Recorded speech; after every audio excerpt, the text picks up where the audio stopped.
What was the one thing that tested a woman's boundaries the most? I paused for a moment, thinking. Time. The years had settled on me gently. I had long since learned that it wasn't about age, but how you lived. Relationships. No, not that either. I had been married to Ree for 10 years, we were in sync, no problems, at least no big ones. But some things you couldn't quite name, things you refused to acknowledge, still lingered. And for a while now, something nameless had been stirring inside me.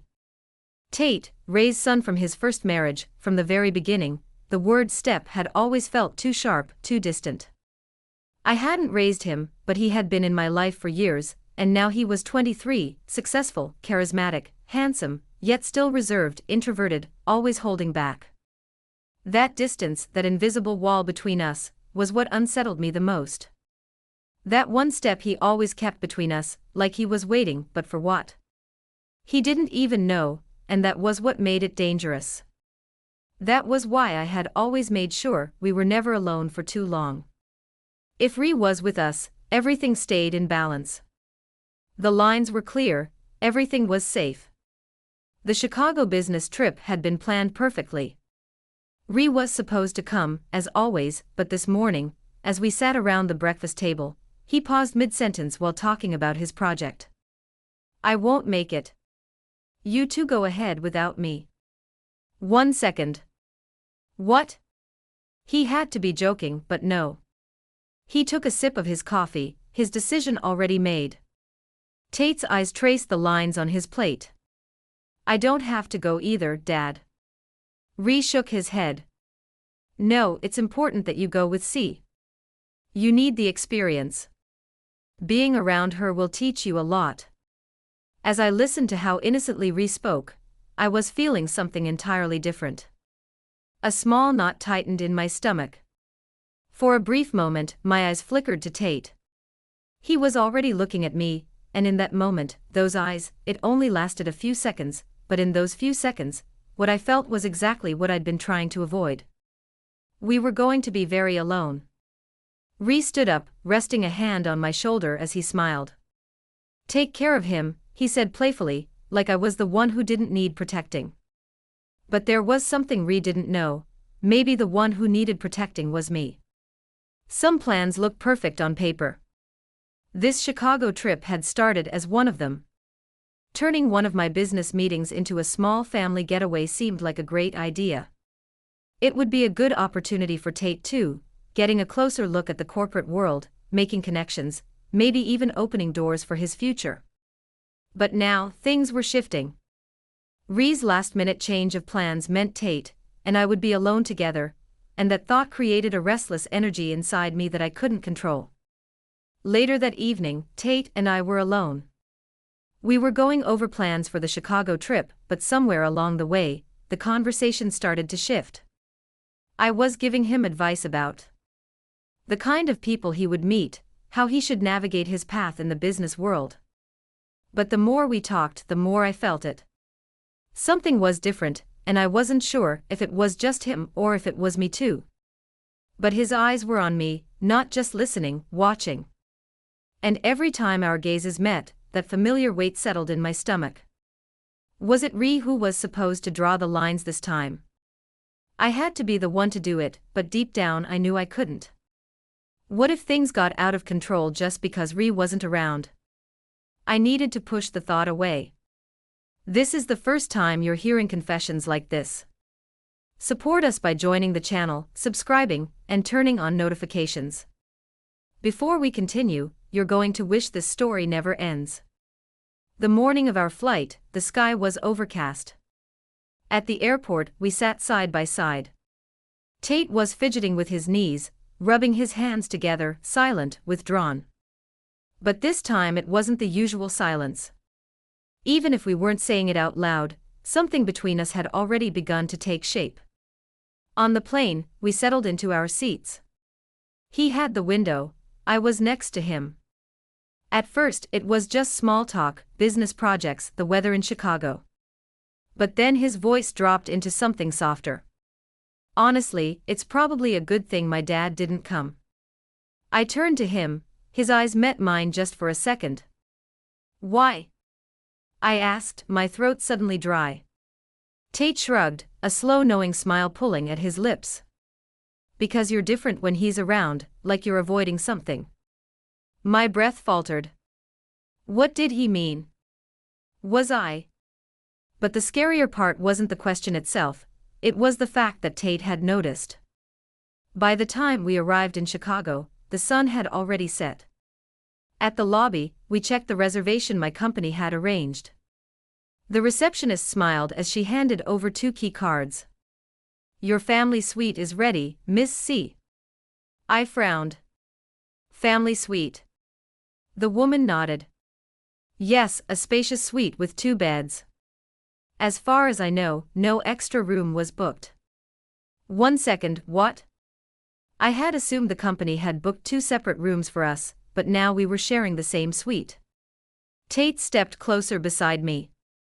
"It's fine," he said, his voice was so calm, so composed, but it tied a knot deep in my stomach. Was it really fine? When we entered the suite, everything felt too luxurious. The floor-to-ceiling windows spread Chicago's city lights across the room, casting a quiet yet charged atmosphere. There were 2 beds, but somehow something still felt off. Tate shrugged off his jacket and draped it over a chair. I stood by the window, staring at the skyline.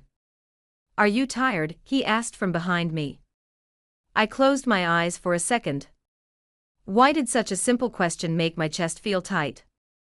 I turned to look at him. His eyes were soft, too deep, too dangerous. "A little." Tate sat on his bed, stretching his wrists. "I know this is a work trip, but we can take some time to enjoy ourselves too, right?" He smirked, and in that moment, I knew everything I felt before coming here was right. Some things lost their boundaries when Ree wasn't around, and this time there was no one to keep those boundaries in place. Tate quickly recovered, leaning back with a small grin. "I meant the hotel bar. I need to unwind a little." I let out a breath. The tension in me was unnecessary, something I had created myself. Maybe he was right, it wouldn't hurt to relax a little. I smiled. "Yeah, let's have some fun." The hotel bar was surprisingly stylish, with dim lighting and soft jazz playing in the background. It had a luxurious atmosphere that blended perfectly into the Chicago night. A few drinks in, I started to feel the weight lift off my shoulders. We talked, we laughed, and I realized I hadn't felt this free in a long time. Tate looked the same, relaxed, lighter. The drinks slowly stripped away his usual shyness, his eyes lingered on me longer. Our conversations felt deeper, charged with something I couldn't name. I tried to stay cautious, but something inside me trembled. Had I never found him attractive before, or had I always known, and just refused to admit it? It was late, my drink was empty, and Tate leaned back, his eyes fixed on me, studying me. He bit his lip just slightly. This was the wrong moment. I couldn't stay here any longer. I set my glass down on the bar and slowly stood up. "I'm heading upstairs. I have a meeting in the morning." "You shouldn't stay up too late either." Tate nodded slightly, a small smile playing on his lips. "All right, see, good night." But his eyes looked like they were expecting me to say something else. When I got to the room, I still felt unsettled, but it wasn't a bad kind of unease. It was more like a fear of losing control. I dropped my bag in the corner. As I turned toward the bathroom to change, I noticed it, the jacuzzi. All these thoughts, the mess in my head, maybe some hot water would help. Tate hadn't come upstairs yet, which meant I had a little time to myself. As I sank into the warm water, I thought about what had just happened, the conversation, the closeness, and the way my body had reacted to him. I took a deep breath. Was this normal, or was it just the alcohol? But I couldn't lie to myself. This feeling hadn't just appeared out of nowhere. Tonight, for the first time, I had just let myself feel it. After stepping out of the jacuzzi, I slipped on a robe and walked toward my bed, but something stopped me. Tate was sprawled across his bed, slightly drunk, fast asleep. His shirt was unbuttoned, his pants slightly undone. A warmth spread through me, he looked so damn good. Seeing him like this, so unguarded, so exposed, completely wrecked me. I held my breath, quickly turning away to change. Even that wasn't easy. I could hear his breathing, steady, deep, comforting. At one point, I lifted my head, and my eyes landed on him again. I realized just how insanely attractive he was. How much longer could I keep denying this? But there was one thing I knew for sure. I was standing on very dangerous ground. Tate, you should change. His voice was a little hoarse as he blinked awake. His gaze landed on me, then he smiled. He shouldn't have, but he did. And when his broad, defined chest was on full display in front of me, I knew I was looking too long, but I didn't look away. Tate, still smiling, let his eyes lock onto mine. And in that moment, I knew tonight was just the beginning. The next morning, we both dressed in sharp, elegant outfits. The room still carried the weight of the tension from last night, but we both acted as if nothing had happened.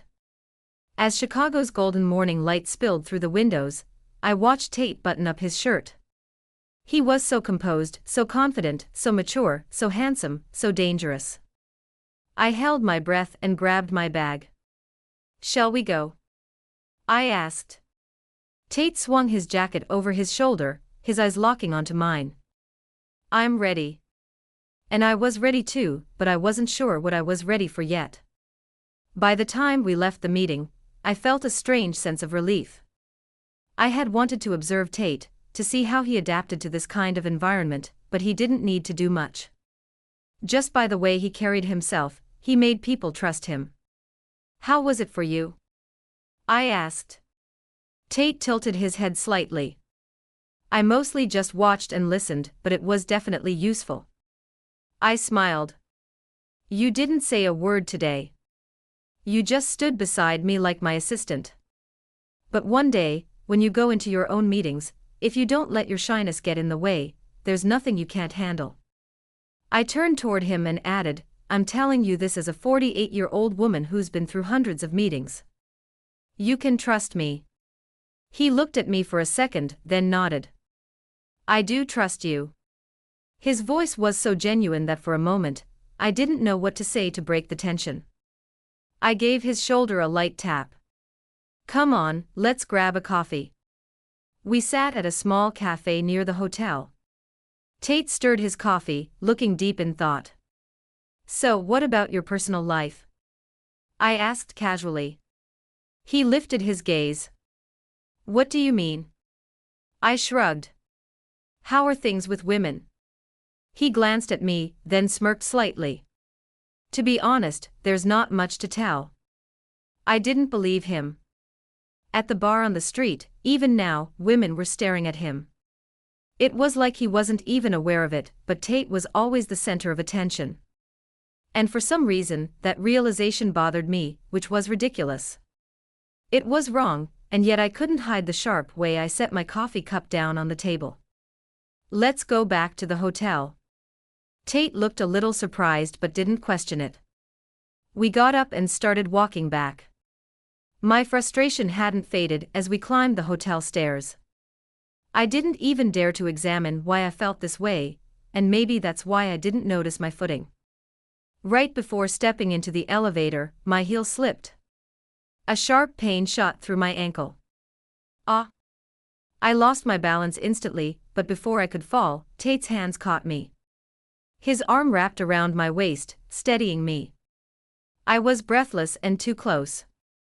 "Are you okay?" His voice was laced with concern. I looked up at him, his eyes were right there. When he looked at me, something inside me ignited. I swallowed. I think I twisted it. We needed to get to the room. Tate didn't hesitate. He slid his arm around my back to support me as the elevator doors closed. The space suddenly felt too tight. My ankle pulsed with pain, but the only thing I could focus on was Tate's arm around my waist. I was leaning into him, gripping onto his shoulder for balance. But this touch, it didn't feel like an obligation, it felt natural. When the elevator reached our floor, I tried to walk, but I barely took 2 steps before another wave of pain hit me. I started to stumble. Tate immediately noticed. Without hesitation, he lifted me into his arms. "Are you seriously carrying me?" I said, wide-eyed. He smirked. "You're not really giving me a choice here." His voice held that familiar teasing tone, the one that made my stomach flip. He adjusted his grip, securing me against his chest, and as I rested against him, I felt the warmth of his body, the strength in his hold, his breath near my skin. I knew we weren't supposed to be this close, but I couldn't stop it. When we reached the room, he carefully laid me down on the bed. He adjusted my legs, but the hem of my skirt had ridden up slightly, folding awkwardly. I should have fixed it, but I didn't because my eyes were on Tate. His eyes were on me a moment too long. Then Tate exhaled softly, shook his head, and pulled back. "I'll get some ice." He turned toward the mini fridge while I stayed there, thinking about things I shouldn't be thinking about, feeling things I shouldn't be feeling. When he came back holding the ice pack, his face was serious. He knelt in front of me, carefully taking my ankle in his hands. When he pressed the cold pack against my skin, I sucked in a sharp breath. "I should have told you before." I lifted my gaze. "Told me what?" He looked at me, deep, intense. "You can't run from this, see?" He swallowed. "We can't."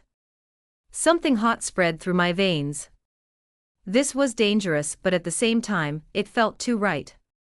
"Tate." But before I could finish my sentence, his hand lifted to my face, his thumb brushed softly along the corner of my lips. And in that moment, there was no going back. He pulled me in, I pulled him in, and finally, he kissed me. It was soft, but the energy behind it was undeniable, slow yet electric, like a force pulling me under, consuming me completely. And for the first time, I didn't even think about stopping it. I should have, but I didn't. It was clear that we didn't want to waste any time. It was like we had been waiting for this moment for a long time. We hadn't even touched the clothes. I'd almost forgotten the pain in my leg. Tate came up to me, and he was really close.